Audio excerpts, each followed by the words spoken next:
Mpenzi mtazamaji wa TBC1, karibu tena kwenye kipindi chako cha Nyumbani na Diaspora. Ni kipindi kinachokujia kila siku ya Ijumaa saa 4 usiku. Marudio ya kipindi hiki ni siku za Jumapili saa 10 jioni. Leo hii kwenye Nyumbani na Diaspora tutakuwa na Jean Milliken. Mtanzania huyu ameishi nje ya nchi kwa muda mrefu. Amerejea nyumbani na nyumbani moja kwa moja Iringa. Kwa nini amekwenda Iringa? Anafanya nini Iringa? Tutajua zaidi tutakapoanza kuzungumza naye. Anayekuongoza kipindi hiki ni mimi Majid Mjengwa. Karibu sana Jean Milliken. Asante. Jean Milliken. Watazamaji wa TBC1, Jean Milliken. Nasikika Kifaransa kidogo. Unaona Milliken. Ndio. Jean Milliken ndio jina langu. Na Jean ni jina la bibi mzaa baba ambaye alikuwa anaitwa Jean Milliken. Na baba yangu ni raia wa Marekani, Damian Milliken, na kwa nilipozaliwa nilipewa jina la bibi. Nadhani bibi alikuwa Mtanzania. Bibi ni Marekani. Marekani. Ndio. Baba Marekani. Baba Marekani.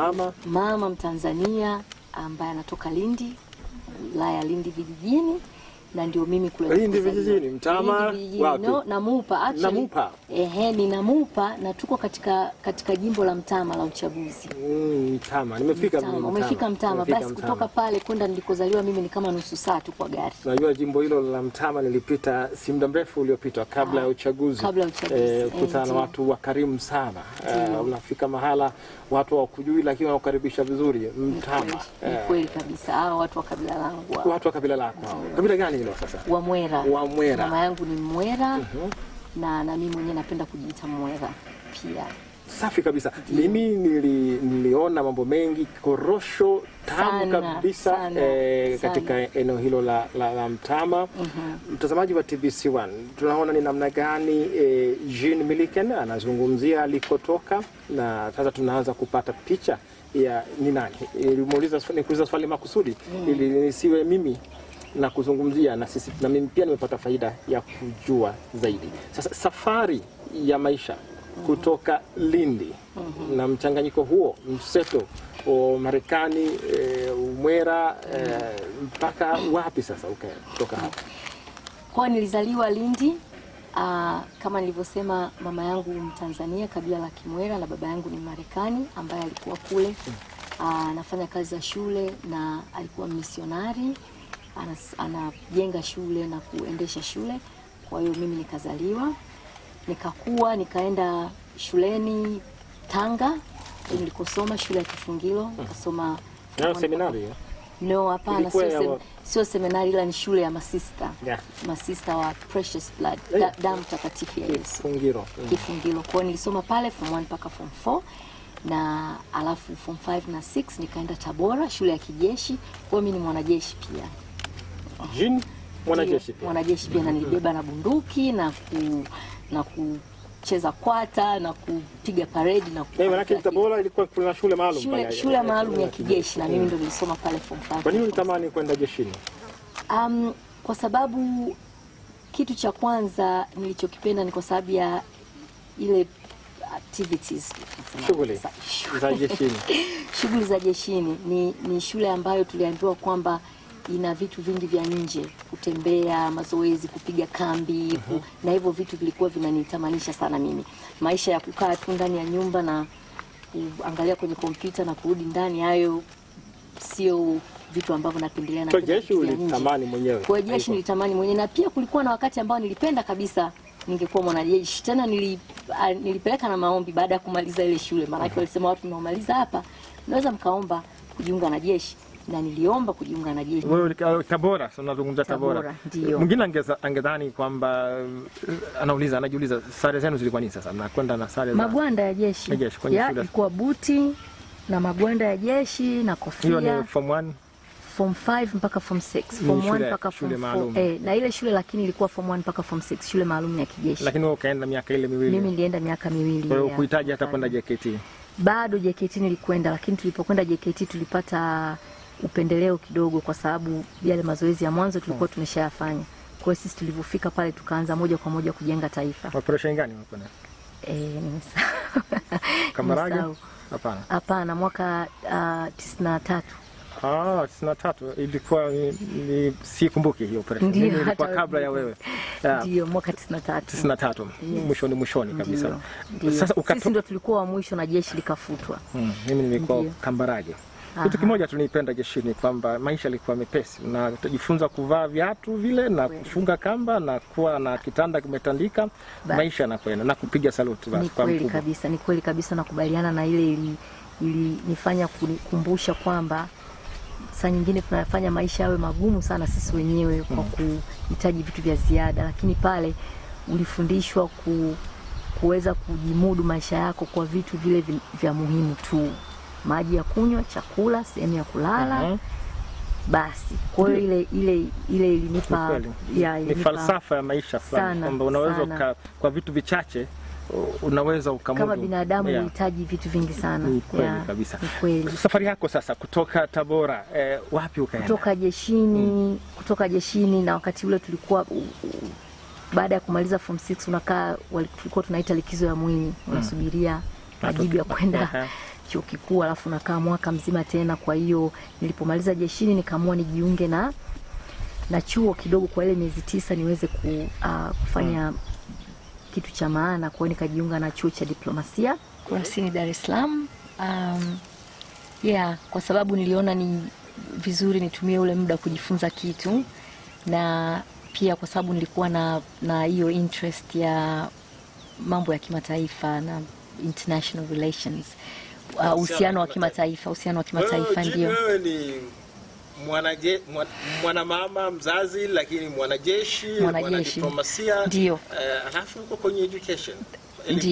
Ndio.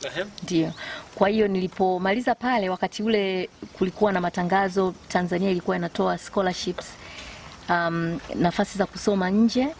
Kwa hiyo nikapeleka maombi na kwa bahati nzuri nikapata nafasi ya kwenda kuchukua shahada ya kwanza India, chuo kikuu cha New Delhi. Kwa hiyo nikaenda kule nikafanya degree yangu ya kwanza ya sociolojia. Kwa hiyo nikawepo India miaka 4, nikarudi Tanzania, na kwa sababu hamu yangu sana ilikuwa ni kufanya kazi Tanzania. Na pamoja na kwamba sanduku lako linazidi kujaa kutoka kwenye wanafunzi, wanajeshi, wanadiplomasia, walimu, alafu mwana sociology. Ndio. Nikaenda India, baada ya miaka 4 nikarudi, lakini nikaona pia kuna haja ya kuchukua degree ya pili. Degree nyingine ya pili, kwa sababu nilitaka kufanya kazi Tanzania, lakini nimesoma nje. Mambo ya kijamii ya Tanzania sikuyajua vizuri. Nikaona itakuwa ni vizuri kama nikifanya degree yangu ya pili hapa Tanzania niweze kupata ile nafasi ya kufanya utafiti na kupata nafasi ile ya kuwepo, yani kuelewa jamii yako hiyo. Kutoka degree gani sasa hivi? Nikafanya pia ya sociology, tena sociolojia degree ya pili. Sociolojia chuo kikuu cha Dar es Salaam. Mwingine anajiuliza pale, huyu mwana sociolojia ni kitu gani hicho? Sije kawa mizizi ya dawa za kienyeji naipata kule Mtama. Hapana, hiyo ni masomo yanahusiana na jamii na tabia za jamii. Kwa nini jamii zinafanya vitu fulani. Kwa hiyo ni masomo yanayohusu watu na vitu wanavyofanya, wanaishije, kwa nini wanaamua kuchukua maamuzi fulani, ni vitu gani ambavyo vinawafanya waishi kwa namna fulani. Kwa hiyo unaangalia jamii ya Kitanzania, kwa mfano nafasi ya mwanaume na nafasi ya mwanamke na vitu kama hivyo. Hiyo ndio sociology. Ni kati ya sociolojia, kati ya mambo ambayo nilijifunza katika miziziology. Sio miziziology Ambayo ni abracadabra hizo, watu wanafundishwa hiki na hiki, kumbe ni wewe ni mtaalamu pia katika. Hapana, ni mtaalamu. Kuna kidogo zaidi hapo. Tunafanya medical sociology ambayo inahusu madawa na jamii zetu zilikuwa kwa mfano jamii za kizamani walikuwa wanatumiaje dawa, mawazo yao kuhusu dawa, kuhusu matibabu yanakuaje, lakini sio masomo yanahusu miziziology. Ni maisha ya jamii. Kuna mtu aliniambia, nyinyi wewe mtaalamu, kuna mtu aliwahi kuniambia kitaalam, kuna watu wengi wanaumwa magonjwa ambayo wala si wagonjwa, wanaumwa kwa kufikiri tu kwamba wanaumwa.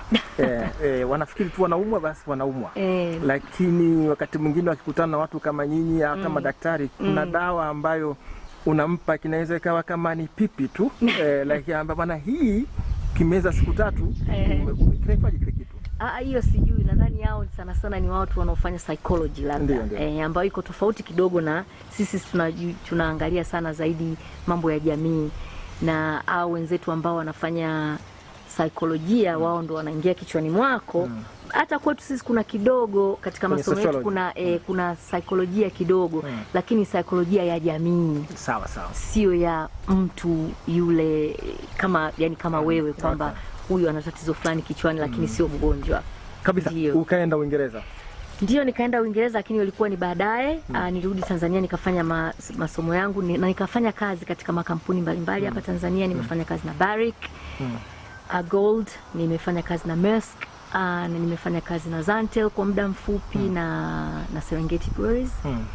Na mume wangu ni Mwingereza, na baada ya mkataba kuisha na watoto walikuwa wameanza kukua, tukaona sasa. Watoto wangapi? Na watoto wawili, mmoja anaitwa Christian na mwingine anaitwa James. Christian ana miaka 11 na James. Christian na James. Ndio. Christian Njukulu ni jina lake la Kimwera. La Kimwera. Ndio. Na James anaitwa James Aposhe. Ndio. Wawili wako nao hao? Niko nao hapa Iringa, na hatutaki tusahau mila zetu na desturi. Kwa hiyo mama yangu amehakikisha watoto wote wanapata majina ya Kimwera pia. Safi kabisa. Ndio. Sasa tunazungumzia Uingereza. Kwanza ni kwa nyumbani, umefanya kwenye makampuni mbalimbali. Ndio. Na ikatubidi tuondoke turudi Uingereza kwa sababu pia kule ni nyumbani pia, maana yake ni nyumbani kwa mume wangu, na ukweni ili nibidi nirudi. Wewe nyumbani wapi? Sasa na nyumbani kwingi, kwa sababu na nyumbani Tanzania kwa mama kule Lindi. Mtama. Ndio, Namupa Mtama. Namupa ndio kijini kwetu. Na nyumbani kwangu Marekani kwa baba, na nyumbani kwangu Uingereza kwa mume wangu, kwa wakwe zangu. Na sasa hivi nyumbani kwangu ni Iringa. Sisi tunafurahi sisi wa Iringa kwamba na Iringa unaona nyumbani pia. Nyumbani, najisikia nyumbani kabisa. Miaka mingi hapa Iringa. Wewe ni nani? Mimi ni Mtanzania. Kwanza kabisa nyumbani kwangu ni Tanzania. Tanzania ndo najiona ni nyumbani kwangu. Kuniuliza kwako ni wapi? Mimi kwetu ni Tanzania. Lakini bado kutokana na historia yangu ya kuwa na sehemu nyingi, kwamba nusu Marekani, nusu Mtanzania, nimeolewa Uingereza, watoto wangu kwao ni Uingereza. Kwa hiyo nimefikia wakati ambao nyumbani kwangu ni pale ambapo nilipo kwa wakati ule na moyo wangu ulipo. Na kuuliza swali gumu lingine. Ndiyo. Maisha ni nini kwako? Maisha ni swali gumu kweli, Mr. Mjengo. Ni swali gumu, lakini kwangu mimi maisha ni safari. Ni safari ambayo nimeanza nilipokuwa mdogo mpaka sasa hivi nilipofika. Na maisha kwa mimi ni pale nilipo, kile ninachokifanya, na jinsi gani ninafurahia kile ninachokifanya. Na filosofia yangu ya maisha ni kwamba nifanye kadri ya uwezo wangu kitu kizuri pale nilipo, kwa kile nilikiwezacho, kwa kutokana na with what I have, sijui tunasemaje, kitu ambacho unacho, kwa kile nilichonacho pale nilipo, kwa wakati ule nilionao. Kwako wewe ni lazima unachokifanya watu wafurahi? Hapana, kwa sababu ndiyo kuna umuhimu watu wafurahi na kile ninachofanya, kwa sababu bila hivyo ina maana unaudhi watu. Lakini haina maana kwamba hiyo ndio inayonipa mimi mwongozo wa maisha yangu. Hapana, mwongozo wa maisha yangu ni kufanya kitu kizuri, cha haki, kinachotakiwa. Kumfurahisha mtu ni kitu kizuri, lakini hata kama kitamuumiza mtu, kama ni kitu kinachotakiwa, ni kitu cha haki na kinachotakiwa kufanyika, basi hiyo mimi bila shaka unapozungumza haikusumbui wewe. Ni falsafa hiyo inayokuongoza katika maisha yako. Na bila shaka unapozungumzia kitu cha haki unazungumzia pia kitu cha kweli, cha ukweli. Kwa hiyo pia dhana ya ukweli umeingiza hapo na ukafafanua zaidi. Kwa maana hiyo hata matokeo yakiwa ya kuwa mtu amekasirika kwa kufahamu huo ukweli, kwa wewe haikusumbui. Kwangu mimi hainisumbui. Mtazamaji wa TBC1, Jean Mileken ongea mambo mazito hayo ya falsafa ya maisha na nini maana ya maisha. Bila shaka kuna ya kujifunza. Wakati mwingine binadamu tumekuwa ni watu wa kufanya yale ambayo tunafikiri wengine wanataka tuyafanye. Jean, moja ya vitu vinavyowasumbua wanajamii ni kufanya kile ambacho wanadhani wengine wanataka wafanye. Kuwa unataka uwe vile ambavyo wengine wanataka uwe. Huu ni mkanganyiko. Kwa nini jamii inajikuta kwenye utumwa huo? Mimi nadhani uweje? Labda ndo swali. Mwanadamu uweje? Ndio. Mimi nadhani mwanadamu kama binadamu kama mimi, labda nichukulie mfano wangu, lazima uwe na misimamo. Misimamo ambayo haina uchoyo kwanza. Lazima naposema isiyo na uchoyo, misimamo ambayo haina uchoyo, usijifikirie mwenyewe tu. Ujifikirie wewe kama binadamu ambao uko katika jamii. Kwa hiyo unapoangalia misimamo yako, lazima ujue kwamba ninapoamua kufanya kitu hiki kinawaathiri watu wengine namna gani, kinaniathiri mimi namna gani, kinaathiri mazingira namna gani. Kwa hiyo unapoangalia msimamo wako kwa namna hiyo, basi nadhani hutaweza kufanya kitu kwa sababu fulani ametaka nifanye hivyo. Na ni kweli kabisa wanavyosema kwamba jamii yetu sasa hivi kuna mwelekeo wa watu kufanya kitu ambacho kitawapendeza watu wengine au kitawafanya waonekane vizuri kwa watu wengine, hata kama kwa wao wenyewe kinakuwa kina madhara. Mimi nadhani watu ambao wanafanya hivyo mara nyingi ni dalili ya kukosa kujiamini, kwamba wewe mwenyewe hujiamini na msimamo wako na mwelekeo wako wa maisha mpaka upate kama ruhusa kutoka kwa watu wengine. Wenzetu kwa lugha ya kigeni wanasema validation. Mtu anajaribu kutafuta validation kutoka kwa mtu mwingine kwamba nikifanya hivi basi kitaonekana vizuri. Watu wengi wanafanya vile, kwa hiyo na mimi nifanye vile. Lakini yote nadhani inatokana na kwamba watu hawawezi kujiamini, hawajiamini na kile kitu wanachofanya. Hawajiamini kama kile kitu wanachofanya kina madhara au kinawasaidia wao na jamii kwa ujumla. Migogoro ni mingi katika jamii. Mara nyingi nasemwa tunagombania kisichotosha. Na umezungumzia ubinafsi. Nasemwa maovu mengi yanatokana na hiyo dhana ya ubinafsi, kutaka bila kujali kama kinatosha wengine. Ufisadi na mengineyo kutokana na watu kuangalia zaidi nafsi zao. Lakini si utamaduni wa Kiafrika wanamupa uko Mtama na kwingineko. Jamii ilikuwa ikiangalia zaidi katika umoja wake. Ni kweli. Kitu gani kimepelekea katika miaka hii sasa hivi watu kujitazama zaidi wenyewe kuliko jamii na kuzunguka? Mimi kwa binafsi nadhani jinsi maisha ya binadamu yalivyobadilika, uchumi ulivyobadilika, maendeleo yalivyokwenda, na nadhani pia jamii na maendeleo yamekwenda kwa kasi sana, na binadamu kama Watanzania katika jamii yetu tumeshindwa kuweka mila na desturi zetu zilizotutoa zamani kama watu ambao tunajaliana. Waafrika tunajulikana kwa kujaliana, kwa kuwa katika jamii shida yangu, mtoto wako ni mtoto wangu. Kwa hiyo kutokana na maendeleo kwenda haraka sana, maisha kuwa magumu, kila mtu amekuwa sasa anajijali mwenyewe, kwamba nisipojijali mwenyewe hakuna mtu atakayenijali. Na pia sijui, labda huu ni mtazamo wangu, sijui labda kwa sababu miji imekuwa mikubwa, watu hatuko tena na hatuna ile connection tena na vijijini, muunganiko ule na vijijini na tulikotoka. sijui kama hiyo imetufanya sisi tusahau zile mila zetu na desturi. Utakuta mtu kwa mfano anasema kwa mfano kama mimi ni Mwera, lakini ni kweli nakwenda nyumbani kumwona mama mara 2 kwa mwaka, nimejifunza lugha yake, nimejifunza mila na desturi zake, lakini sijui kama watu wengi jamii yetu ya Kitanzania tunataka sana kujua kule tulikotoka. Tunapenda kujiita mimi kabla fulani, lakini hata zile mila na desturi zetu ambazo zilitujenga sisi tukawa kama sisi bado tunazikumbuka.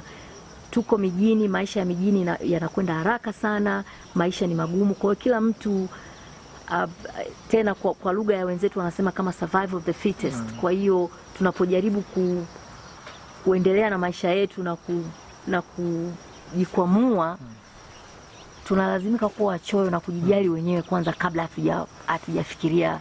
Nadhani mimi huo ndio mtazamo wangu. Mtazamaji wa TBC1 natabasamu. Jean, ni mtazamo wake, na bila shaka ni mtazamo ambao wengi mlio kwenye runinga zenu mtakubaliana naye juu ya kile ambacho maisha hasa maana yake na falsafa ya huko tulikotoka inahusu kujitambua. Kuna watu kama alivyoelezea kwa kifupi, wanaona aibu hata kutaja majina ya vijiji vyao walikotoka. Ni hali ya kuto kujitambua. Wanaona aibu kutaja makabila yao. Ndio mwanzo bila shaka wa mtu kukosa kujitambua, kujiamini na kusubutu kufanya mambo makubwa. Yeye mwenyewe kushindwa kujitambua. Unafanya nini sasa? Sasa hivi naishi Iringa, nafanya kazi katika shule ya kimataifa ya Iringa kama mkuu wa utawala, na kazi hiyo nilipata nilipohamia Iringa miezi 6 iliyopita, nilipohamia hapa na familia yangu. Lakini zaidi ya hapo mimi ni mama wa nyumbani, natunza watoto wangu siku 2.5 kwa wiki, na siku 2.5 nyingine nafanya kazi kama mkuu wa utawala. Mkuu wa utawala Iringa International Shule ya kimataifa ya Iringa, ndio. Iringa, Tanzania. Ndio. Na nini maana yake ukiwa mkuu wa utawala? Nikiwa kama mkuu wa utawala maana yake ni kwamba naongoza utawala wote wa shule. Shule yetu imegawanyika katika utawala wa aina 3: mkuu wa shule ya msingi, mkuu wa shule ya sekondari na mkuu wa utawala. Wakuu wawili wa shule ya msingi na mkuu wa sekondari, kazi yao ni kuhakikisha kwamba mtaala unafuatwa, na kazi yao ni kufundisha, kuleta elimu kwa watoto. Kwa hiyo kazi ya darasani, kusimamia walimu, kazi yao. Lakini shule inavyoendeshwa, hiyo ni kazi yangu mimi, iko chini yangu. Kwa hiyo rasilimali watu na jinsi shule yenyewe inavyoendeshwa, ukarabati, kutafuta wanafunzi, kutafuta walimu, na mahusiano ya shule pamoja na wazazi na jamii kwa ujumla, hiyo iko chini ya mamlaka yangu. Nakushukuru. Jean Mileken. Jean Moyo Mileken. Namupa. Nimependa jina hilo. Mtama kule. Ndio. Unasemaje habari za asubuhi? Unasalimiana, naikumbuka kwa mbali tu. Naikumbuka kwa sana, sio kwa mbali. Mimi naikumbuka kwa mbali. Sasa nilikuwa huko sio muda mrefu sana, lakini nimeshasahau kidogo. Unasemaje? Ni Jumushla. Maana yake nini sasa? Je, ujambo? Okay. Yes. Na ukisema kwa heri? Asante, mimi ningependa kusema asante. Kwa Kimwela. Njukulu, na ndio jina la mtoto wangu. Okay, Christian Njukulu, kwa sababu mama alikuwa anashukuru. Asante sana. Asante sana. Njukulu kaje. Nimeshukuru sana. Njukulu kaje. Jean, mimi nakushukuru sana kwa kushiriki kipindi hiki cha Nyumbani na Diaspora. Na umeweza kutoa yako ambayo bila shaka ni elimu tosha kwa wengi kuhusiana na safari ya maisha, kwa jinsi ulivyofupisha. Maisha ni safari ambayo imetupeleka tangu ulikotokea na hadi unachokifanya hivi sasa. Mtazamaji wa TBC1, Jean Mileken huyu ametupajuza mambo mengi kuhusiana na maisha na yale ambayo ameyapitia katika safari yake ya maisha. Mpenzi mtazamaji wa TBC1, sasa tunaingia kwenye sehemu ya pili ya kipindi chetu cha Nyumbani na Diaspora. Kama nilivyosema hapo awali, tutakuwa na wageni wawili, na sasa tunaungana na Mohamed Khamis. Mzanzibari huyu kijana wa Kitanzania anatokea upande wa pili wa muungano, yuko Iringa. Nimemtafuta, ni mwana diaspora kwa namna moja au nyingine, maana Zanzibar na Iringa wali ni mbali. Mohamed Khamis, karibu sana. Asante sana. Tuko Iringa, Mohamed. Naam. Unaionaje Iringa? Iringa kiwalisia ni sehemu nzuri sana, ni sehemu yenye kuvutia kabisa. Kamwene, ya. Asante. Kamwene. Asante Kamwene. Kamwene ndio salamu ya Iringa. Umeona tayari wewe umeshakuwa mwenyeji kidogo. Umejibu sawa sawa haswa inavyotakiwa. Lakini watazamaji wa TBC1 popote walipo wanatazama kipindi hiki muda huu, sema Mohamed Khamis yuko kwa Nyalukolo, kwa Iringa, unafanya nini, lakini wewe ni nani? Uweze kujitambulisha tu kwa wengi wanaokutazama sasa hivi. Kwa ufupi, jina langu naitwa Mohamed Khamis, ni Mzanzibari. Lakini sehemu ninayotokea ni Zanzibar, Kisauni Zanzibar, ambao kwa sasa ni jimbo la Chukwani tunasema. Unatoka Kisauni? Zanzibar. Chukwani. Yes, Kisauni hizi ni Sheia. Chukwani ni jimbo la Chukwani kwa sasa. Sasa watu waliokuwa huku bara, masuala hayo wakati mwingine yanawapa tabu. Sheia ni jimbo kata. Yes. Kata ndio Sheia. Yes. Ya kama Iringa tujalie Kihesa. Ni kata Kihesa, kata Tumaini. Alafu Sheha ni Shehia. Huyo ndio diwani. Ni mkuu wa Shehia. No. Diwani ni wa wadi. Wadi ya Chukwani. Diwani wa Chukwani. Alafu Shehia Kiembe Samaki ni Sheha Kiembe Samaki. Diwani Sheha. Diwani na include kwenye wadi, Sheha kwenye Shehia. Ni vitu tofauti kabisa. Huu ni mfumo wa miaka mingi bila shaka. Yes. Tangia sisi tunazaliwa tumekuta mfumo huo tayari. Kwa hiyo kwenye Shehia ya Kisauni. Yes. Chukwani ndio jimbo la uchaguzi hilo. Yeah. Umbali gani kutoka pale Unguja mjini? Ni kwa mwendo wa gari private at least dakika 15. 15 dakika 10. Gari binafsi ile. Yeah. Kule Unguja mnaandika private, mara nyingi naona hivyo. Dakika 10 umeshafika Chukwani. Kutoka Unguja pale katikati ya Unguja wapi? Katikati ya Unguja ni Darajani, ndio katikati ya mji wa Unguja. Kama sisi tunaoka Kisauni ni nje kidogo ya mji wa Unguja anaita yenyewe. Yaani sio mjini tena. Kishafika Darajani pale ndo katikati kabisa. Nazi moja. Maisara pia ni mjini kabisa. Yes. Sasa uko Iringa, watazamaji wa TBC1 wangependa kujua Mohamed Khamis, kijana wa Kizanzibari, Iringa mjini. Unafanya nini? Nipo Iringa at least ni mwaka 1.5 sasa. Una mwaka 1.5? Yeah. Ni kwamba ni dhahiri kabisa nimezoea maisha ya Iringa, nimezoea watu wa Iringa.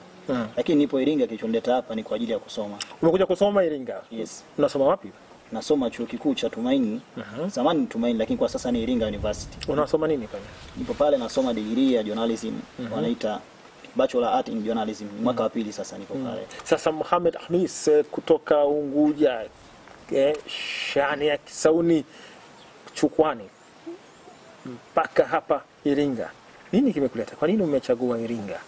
Umepita Dar es Salaam, umepita Morogoro, umepita sehemu nyingi Mikumi, ukaja mpaka Iringa. Nilitamani kufika sehemu ambayo nisioijua. Ni ndefu sana. Na ndio maana sikulazimishwa na mtu kuchagua chuo hichi, nilichagua mwenyewe na ni first selection kabisa. Chaguo lako la kwanza likawa nataka kwenda mahala ambapo hujawahi kufika. Sijawahi kufika. Wanasema tembea ujionee. Ni kweli kabisa. Ingawa watu wengi walinishangaa sana, kwa nini naenda huko, lakini hawakujua kwa sababu bila kufika hapa nisingekutana na wewe, nisingekutana na watu wengine, nisingefika Iringa. Wenzako kule Unguja wakasema waliposikia unaenda bara lakini si mlima tu, unakwenda mbali zaidi ya Dar es Salaam, walikushangaa. Walishangaa sana, hata familia yangu ilishangaa sana. Na niseme kwamba pale moja hawakufurahia awali. Lakini baadaye niliwaambia hali halisi iko hivyo. Kaona sawa, sana furahia vizuri. Sababu nimepata marafiki hapa at least yaani nasubutu kusema kwa mitaa yote Tanzania au mikoa yote takriban sasa nina marafiki kwa sababu nasoma na watu kutoka sehemu mbalimbali, kitu ambacho ni faida kubwa sana. Wakati ukiwa hapa Iringa unakutana na mafunzi kutoka mikoa mbalimbali ya Tanzania bara. Kwa hiyo unakuwa unawafahamu sasa, unaifahamu maeneo hayo kupitia marafiki. Jambo zuri kabisa. Sasa lakini ni hofu gani ulikuwa nayo wewe kabla ya kuja Iringa? Bila shaka kama mwanadamu kuwa na jambo ambalo sijui nakokwenda huko kitakuwa labda kuna hiki na hiki. Kitu gani kilikuwa kinakutia hofu? Ilikuwa nijenga awali kwamba sikuwa najua, yani sikuwa nikijua naenda kuishi na watu gani. Unajua kuna kitu kibaya kama pale ambapo unaenda kuishi hujui unafikia wapi. Hujui unaenda kuishi kwa nani.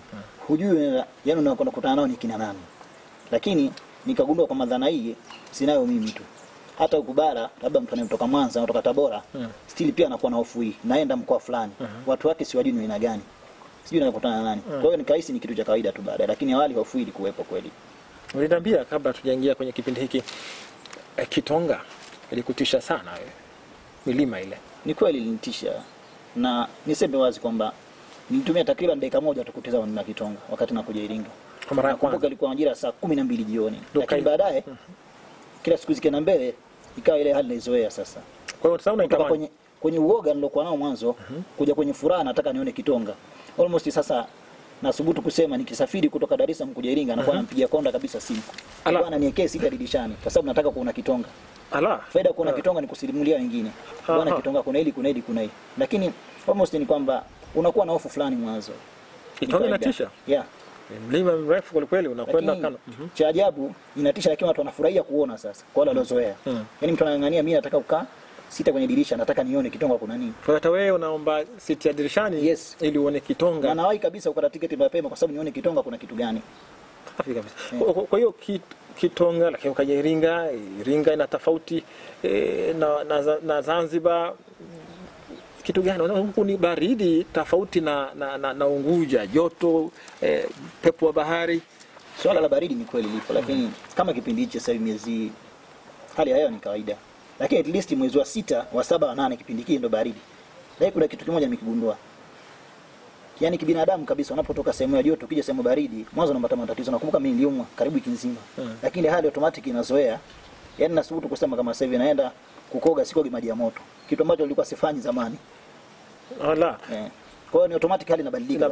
Yes. Na kuona sisi tupo hapa mtazamaji wa TBC1. Kipindi hiki tunakifanyia Iringa. Iringa tulipo sasa hivi nyakati za jioni na hapa tulipo kuna baridi lakini mwenzetu Mohamed Khamis kweli umeshakuwa mwenyeji maana yake hilo shati ungelikuwa wakati unaingia kuna baridi sasa hivi hapa ingawa ni mwezi wa 11 lakini baridi ya Iringa huwa haishi yote kwa ujumla wake. Haimalizi lakini inakuwa kuna upungufu fulani. Mwezi wa 6 inazidi zaidi lakini sasa hivi inapungua. Lakini hata hivyo kama atokeza kuja mgeni leo basi atahisi baridi. Nakumbuka siku ya kwanza nafika Iringa anakuja kunipokea pale nilikuwa nahisi baridi natetemeka. Na mbona baridi bado? Akasema baridi bado. Yes. Na kweli ilikuwa baridi bado lakini kutokana na ugeni wangu na hali ya hewa kwangu mimi ilikuwa baridi. Na hata mwanafunzi mpya au mtu wote mpya anayekuja Iringa sasa hivi kuna baridi tayari. Lakini cha baridi bado. Bado kabisa. Watazamaji wa TBC1 wengine wako Kembe Samaki Chukwani wako Unguja kule wanakutazama sasa wakati huu. Kitu gani ambacho ungewaambia vijana walio Zanzibar wasiwe na hofu ya bara kwa mlima kwa maana kwamba pengine wewe umekiona kwamba ni cha kawaida kabisa? Labda nipende kutoa hofu sio Zanzibar au Tanzania wote. Tujifunze labda kuchange mind zetu kwamba labda watu fulani wana tabia fulani au labda watu fulani wanatubagua. Kitu hicho tukiondoe kwenye akili zetu. Mimi ninachokiamini wa Zanzibar na Tanzania kwa ujumla sote ni sawa. Yaani Zanzibar anampenda mtu wa Tanzania bara, Tanzania bara anampenda Zanzibar. Ndio maana leo nimekuwa na marafiki wengi wa huko. Yes. Na wewe ajabu tumefahamiana hapa Iringa na wewe ukawa ndio wa kwanza kuleta wageni wengi katika ofisi yangu ya kazi miaka 2 iliyopita. Yeah. Nikashangaa sana Mzanzibari ndio analeta wageni. Kitu ambacho unaweza kufikiria ni kinyume kabisa. Kinyume, wewe ndio kwa mwenyeji sema twendeni kukutana maji. Basi lakini watu wa bara wana mtazamo wao kuhusu Unguja. Unapokutana nao wana maswali. Iringa hapa vitu ambavyo hawavijui. Na wakati mwingine wanasema unahofia usichokijua. Kitu gani watu wanafikiri? Inawezekana bahari lakini kitu gani ambacho wanafikiri kuhusu Zanzibar kwamba pengine kigumu kwao? Kuna kitu nimekisoma almost kwa watu ambao wanasoma nao. Wanaogopa kwenda Zanzibar. Ukiwaambia mtu twende Zanzibar. Yaani mtu amemkaribisha twende Zanzibar ukaone. Mtu anakuambia light kama si bahari ningeenda Zanzibar. Lakini siwezi kwenda kwa sababu ya bahari. Yaani kuna hofu kama mtu anaogopa bahari lakini mimi nahisi ni kitu cha kawaida watu tunasafiri kila siku. Na wasokuwa Zanzibar pia wanakwenda. Kwa hiyo ni hofu tu ya watu ambao ipo. Imejengeka lakini naamini mimi hofu inabadilika kwa kitu cha kawaida baadaye kwa sababu hata sisi tulikuwa na hofu kuja Iringa.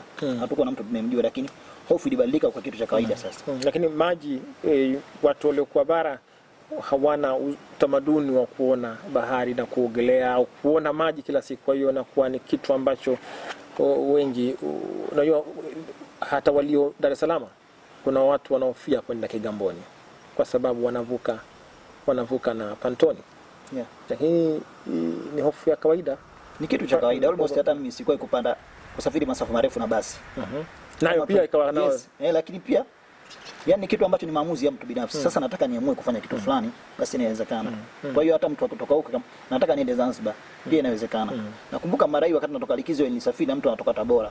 Hajai kwenda Zanzibar hata siku moja. Nimekaa naye hivi anaogopa, lakini baadaye nikawa naongea naye, hali ikaona ni kawaida. Kaisi kumbe watu wote ni sawa na hizi bahari ni sawa, kwa sababu ni muda mdogo tu. Almost mtu anatoka Unguja kwenda Pemba, sehemu ambayo ni kubwa zaidi. Lakini mtu anaenda na haogopi. Mimi nilifika Unguja mara ya kwanza mwaka 88 kwa nimaliza kidato cha 4. Nilipanda jahazi kiitwa Ras Nungu. Ushaisikia wewe? Nilikuwa kusikia siko kuona, lakini nimesikia zamani kidogo.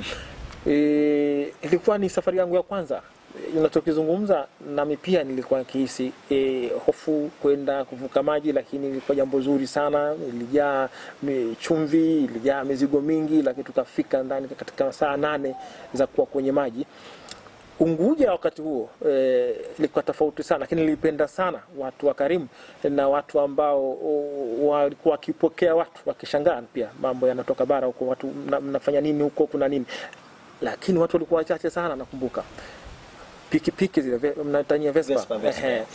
Nilikuwa watu nakutana nao. Mimi nakumbuka mwaka 88 kwa nakutana na watu karibu mara 4 kwa siku. Mtu huyo anaendesha Vespa anakurudi. Hali ikoje sasa hivi? Kwamba sitaki kuzungumzia sana kwa zamani kwa sababu ilikuwa tupo, lakini kwamba hali ya kiuchumi miaka ya zamani na sasa hivi ni tofauti. Pengine ilikuwa labda ni watu wachache wanaoweza kumiliki vyombo miaka hiyo. Na sio pengine ni hakika kabisa. Lakini almost sasa kwamba hata watu wadogo wanamiliki vyombo kwa sababu vimepungua ile gharama. At least sasa hivi kama Vespa mtu anapata milioni 1, milioni 1.5, laki 9. Gari mtu milioni 4 Zanzibar pia unapata. Ndio maana ongezeko limekuwa. Lakini pia ongezeko la watu sasa limekuwa Zanzibar. Zanzibar leo kwenda miaka hiyo tofauti na sasa. Watu walikuwa chache. 88 tofauti na sasa. Kwamba sasa hivi watu population imekuwa zaidi. Kwa wengi zaidi. Vijana wanakuwa wanaongezeka. Almost tukumbuke kwamba Zanzibar ina include Unguja na Pemba. Ndio, inakuwa pamoja na Unguja na Pemba. Kwa hiyo watu wengi wa Pemba wanaonekana wanakuja kusoma Unguja, baadaye mtu anaajiriwa, lakini mtu ana familia yake baadaye. Sababu ni sehemu ni moja, Unguja na Pemba ni sehemu moja. Kwa hiyo baadaye mtu anaamua kuhamisha familia yake hapo kutokana pale ndio mahitaji yake anafanya kazi kwa, ndio maana population inakuwa siku hadi siku tofauti na miaka nyuma hiyo. Mimi nakumbuka nilikuwa kijana mdogo tu wakati huo, vitu ambavyo nilikuwa kivishangaa watu walikuwa wachache kama ninavyosema, lakini hata kwenye redio na televisheni ya Zanzibar kulikuwa na wakati mwingine matangazo wanasema leo kuna mtu kama akapoteza kanda mbili zake, sijui kapoteza kitu gani, vitu ambavyo hatukuvizoea lakini nikanijia jambo la kwamba kuna imani, watu wanaaminiana kwa kiwango kikubwa sana. Bado hali ile ipo sasa hivi? Ipo. Mimi mwenyewe niseme binafsi kwamba nishaye kusikia matangazo mara kadhaa, mtu kuna mzigo umeokotwa kwenye meli fulani. Mwenye mzigo huo anatakiwa afike pale fulani. Kuna kitu fulani kimeokotwa sehemu fulani. Na ni tangazo rasmi linatolewa kwenye vyombo vya habari vya serikali. Ile imani mpaka sasa tunashukuru ipo. Ipo ingawa ni tofauti nilivyokuwa mwanzo, lakini bado ipo kiasi fulani kidogo hivyo. Lakini tofauti upo. Imani ya zamani na sasa hivi ni tofauti, lakini bado Zanzibar imani ipo. Naweza kuthibitisha hilo. Nilikuwa Zanzibar miaka karibuni, nikasahau mkoba wangu pale kwenye kituo cha kukatia tiketi Malindi pale. Shangaa sana, siku ya pili nimekwenda akasema pengine sitakuta chochote. Wewe ndio basi, hebu naona nitajia jina lako, kaiona na hati zangu zile, sababu basi mzigo wako hapo. Kitu ambacho ni nadra sehemu nyingine katika sehemu nyingine. Ni jambo zuri kabisa, lakini hata huku utamaduni huo upande wa bara hasa mikoani huku kusipokuwa unapokuwa nje ya Dar es Salaam bado watu wanao ule utamaduni wa kusaidiana, kutokuwa na tamaa ya kuchukua vitu vya watu. Na nilikuwa ni jambo jema kabisa, na wakati mwingine mzuri watazamaji wanasikiliza, yanawezekana mambo hayo, kwa sababu kitu cha mtu si cha kwako. Na hata ukichukua hautakuwa na mwisho mwema, utachukua hapa utatumia hapa, lakini mwisho wa siku still bado utakuwa na nafsi yako itakuwa na kwamba umefanya jambo lisilo. Sababu kama umetumia kitu si nguvu yako mwenyewe, lakini mwisho wa siku kile utakikuta kama ulikitumia haikuwa halali yako kabisa. Kwa hiyo ni bora kurudisha mtu kitu chake. Ni maadili yaliyo mema kabisa ambayo yanatakiwa yaendelezwe. Yaani watu wana utamaduni wa kuiga. Sababu tulitakiwa tuige yaliyo mema kabisa kuendeleza jamii zetu. Tusige mabaya. Mema ndio kuiga na kufuata muda wote kwa ajili ya kuendeleza maisha yetu kila siku. Kabisa. Sasa vijana wa Zanzibar na vijana wa huku bara, mitazamo wewe ukiangalia leo, vitu gani vinashabiana, vitu nini ndoto ya kijana wa Zanzibar anayekuwa katika rika lako leo hii? Awali miaka ya nyuma tulionekana Wazanzibari wengi walikosa elimu. Na labda niseme kulikuwa na mfumo maalum wa kuwakandamiza Wazanzibari. Walionekana Tanzania bara ndio wenye kusoma muda wote. Na ukipita nyuma miaka nyuma huko utakuta maprofesa labda ni wachache sana Zanzibar kuliko Tanzania bara. Lakini mfumo umetengenezwa, lakini hali inabadilika sasa. Wazanzibari wengi wameinuka, wanainukia elimu, ndio maana vijana wengi sana wanamaliza madigrii, wanamaliza nini? Wengi na Wazanzibari. Na tunaona watu wanafanya vizuri. Yaani nashabiana. Tukumbuke kwamba ingawa Zanzibar ni eneo dogo kuliko Tanzania bara, ndio maana udogo wa wasomo wa Zanzibar utaona ni kidogo, lakini eneo lao ni dogo sababu Tanzania bara ni kubwa zaidi. Lakini kwamba ile dhana kwamba Zanzibar si wasomi au labda hawakusoma sana sasa inafutika. Kwa sababu mkoa ngapi sasa hivi Zanzibar Iringa kwenye chuo kikuu? Iringa tuko takriban ni 7 sasa. Wengi. Wanaosoma journalism lakini fakati nyingine pia wapo tayari. Pia. Yes. Lakini wanasoma journalism ni 7. Kitu ambacho 7 hao wakishukuru wanamaliza wanarudi nyumbani. Lakini University of Dar es Salaam pia wapo. Mwanza pia wapo. Pigie hesabu kila mwaka watamaliza watu wangapi. Lakini Zanzibar pia kuna vyuo vikuu karibu 3 4. Kila mwaka vinatoa wanafunzi. Kwa hiyo wote tunasema kwa level ya degree tayari ni wasomi. Wote wanabakia nyumbani. Wewe nini ndoto yako? Ndoto yangu ni kuwa mwandishi wa habari bora. Sasa kwa nini umekuja kusomea uandishi wa habari bara? Kule kuna chuo cha uandishi wa habari. Nilisoma diploma lakini level ya diploma nikaona bado haijanitosha. Kwa hiyo baada ya kumaliza diploma nikaweza kuunganisha degree. Ndio niko hapa sasa. Nashukuru vitu vingi nimejifunza sasa ambavyo wale sikuwa nikivijua, lakini muda huu nimeweza kuvijua na kila nikiendelea kujifunza najua vitu vipya zaidi. Kuna vitu pia kuchanganyika na watu kuna nifunza vitu vingi zaidi. Kuna mambo ambayo tayari unawasimulia kwa kupitia taaluma hiyo ya uandishi wa habari watu wa Zanzibar waliokuwa kule visiwani kuhusiana huko. Wanapokeaje? Wanapokea vizuri sana. Jamii inaelewa vizuri sana. Wanathamini kile ambacho nakifanya na wengi wao wanapongeza kwa nini nimeenda kuongeza level nyingine ya elimu. Wanahisi kwamba kuna siku nitakuwa mtu bora zaidi kuliko sasa. Ndio maana nimeamua hivi. Na hicho ndio uhalisia ulivyo. Lakini pia na kuongezea wewe unapokuwa kule Unguja Zanzibar kunaweza ukawa unaelezea hali ya huku ukiwa na uzoefu kama umesoma umekaa na watu huku unaweza ukawa na uelewa mpana zaidi. Nalo ni la faida katika kusoma. Utakiwa tu kuwa mahala pamoja uende sehemu nyingine. Nini sasa baada ya hapa kutoka Iringa utakwenda wapi? Na plani kabla ya kumaliza chuo nifike Mwanza. Tayari nilishongea na rafiki yangu tutaenda Mwanza. Na hata feed nafikiria this year nitafanyia Mwanza kwa sababu kujifunza mengine zaidi mapya nisiyojua. Tayari maisha ya Iringa nimeshajua. Lakini nataka kujua maisha ya watu wa Mwanza wakoje sasa. Ziwani huko. Yes, ndio maana nilikwambia hapa kukaa hapa Iringa kumenikutanisha na watu wengi tayari na rafiki Mwanza, kitu ambacho nilisikuwa naye zamani. Yuko ananikaribisha njoo nyumbani, utakaa nyumbani muda wote. Wasukuma. Yes. Mwanza, hujawahi kufika huko? Bado sijawahi kufika lakini inabidi nifike mwaka huu. Kwa sababu kwamba ni kitu ambacho nitajilaumu mpaka namaliza chuoni Iringa. Sikuwahi kufika Mwanza. Shabaha yangu kabisa ni kufika Mwanza sasa. Baada ya kufika. Kwa nini unafikiri Mwanza ni kuna kitu kinakuvuta? Kitu gani kinakuvuta? Ni sifa ambazo nasikia kama Mwanza ni sehemu nzuri zaidi. Lakini pia kuna vitu vingi vya kuvutia tayari. Kwa nilitamani kufika ili nithibitishe hizi sifa zinazoelezewa ninazoambiwa ni kweli. Ndio maana natamani kufika Mwanza sasa. Maarifa, elimu ni nini kwako? Elimu ni msingi wa maisha. Na sio kwangu mimi, tuna kila mwanadamu. Na ndio maana tukaambiwa elimu ni funguo wa maisha. Kwa maana kwamba elimu ni msingi wa maisha kwa kila mtu. Ukitaka kuwa na maisha bora, kuwa na elimu. Ukiwa na elimu inakupa mwanga wapi ushiki. Na hata mfanya biashara ambaye ana elimu na sio kwa elimu kuna utofauti mkubwa sana. Wanasema mwenye elimu ana upeo zaidi wa kufikiria mbali kuliko asiyekuwa na elimu. Na kusudia kwamba elimu kuchanganyika na watu pia kuna expand knowledge. Kama utanuka akili tayari sasa. Kwa kutanuka akili kuna kufanya uwe na fikra mpya kila siku. Tofauti na asiyekuwa na elimu. Asiyesoma yani kaishia tu mwenyewe yasoma hivi anashindwa kuchanganyika, kuchanganua vitu mbalimbali kwa sababu hajakutana na watu. Hajakutana na knowledge mpya. Nikizungumza hajakutana na lesson mbalimbali za kuchanganyika na watu. Kwa hiyo anashindwa kupanuka kiakili. Ndio maana siku zote wanaduma hata mfanya biashara angalia aliyesoma na asiyesoma.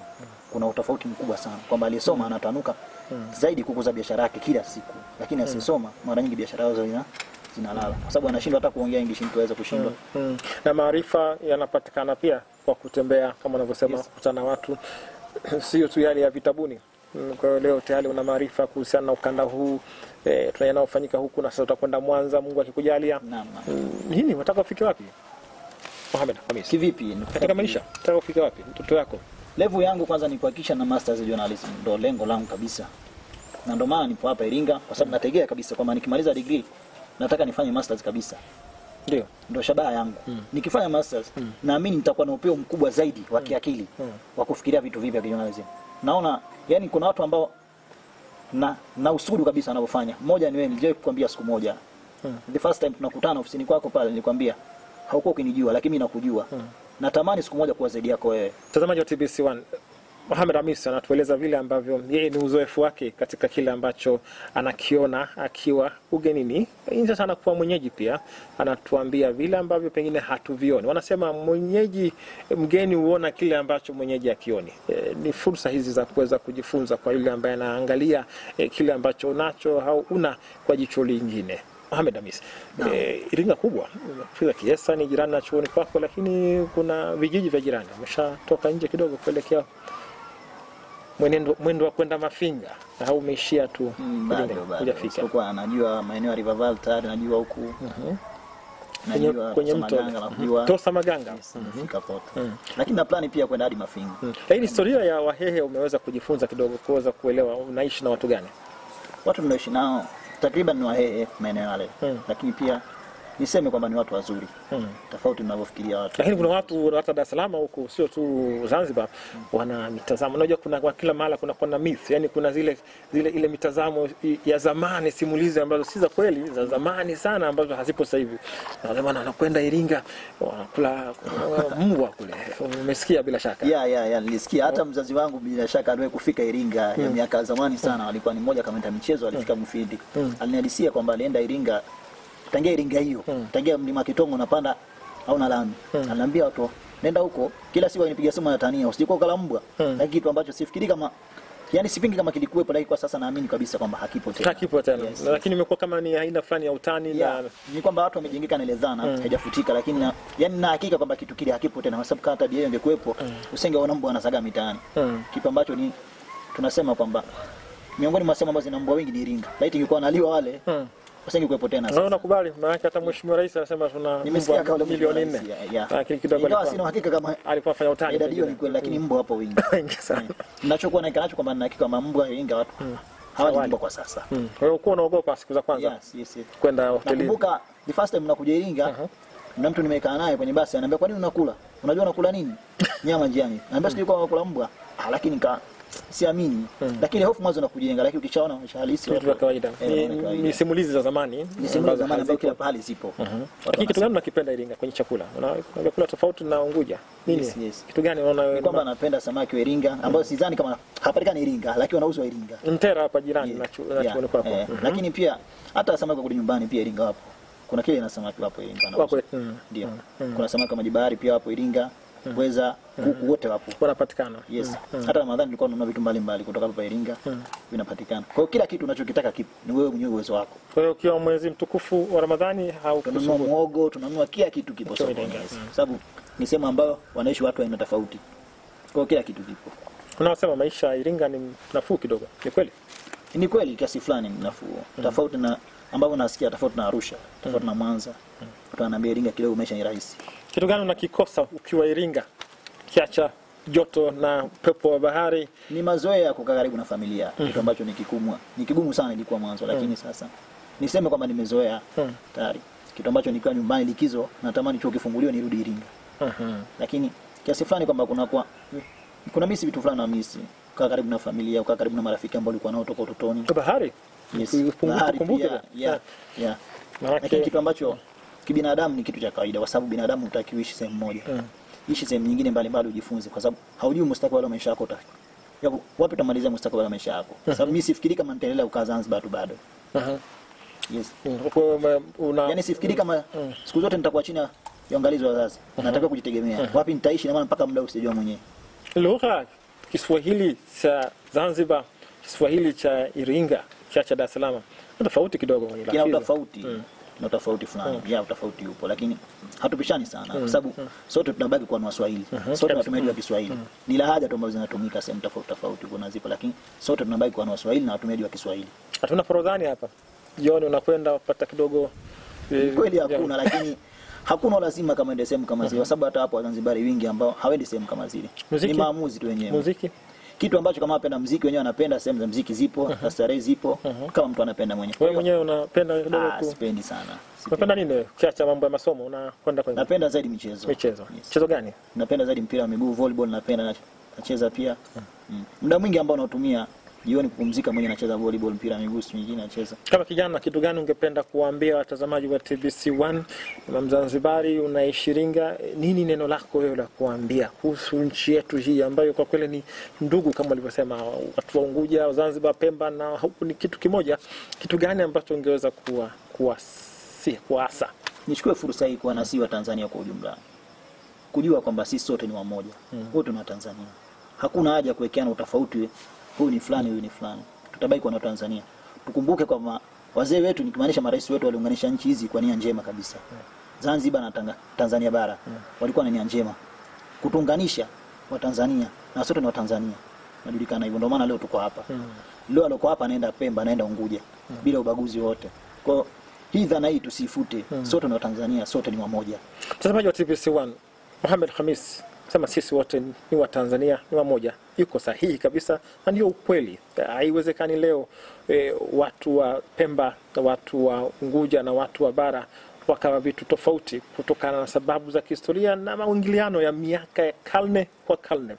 Jambo hilo sasa haliwezekani tukawatenganisha watu hao wakawa watu tofauti.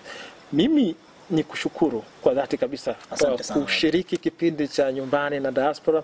Ni kwa namna moja au nyingine na wao umetoka mbali kwa kama diaspora kwenye mabano ukiwa Iringa, lakini Mtanzania na umeshiriki kipindi ukiwa kama mwana Iringa. Ni matumaini yangu kwamba ukimaliza masters yako utafundisha chuo chetu cha Iringa na pengine popote pale unawezekana kufundisha, unawezekana ukafanya kazi ukafanya sehemu nyingine, lakini bila shaka umeyapenda maisha ya Iringa na pengine ukaendelea kubaki Iringa. Watu wake Iringa pia na wakarimu sana.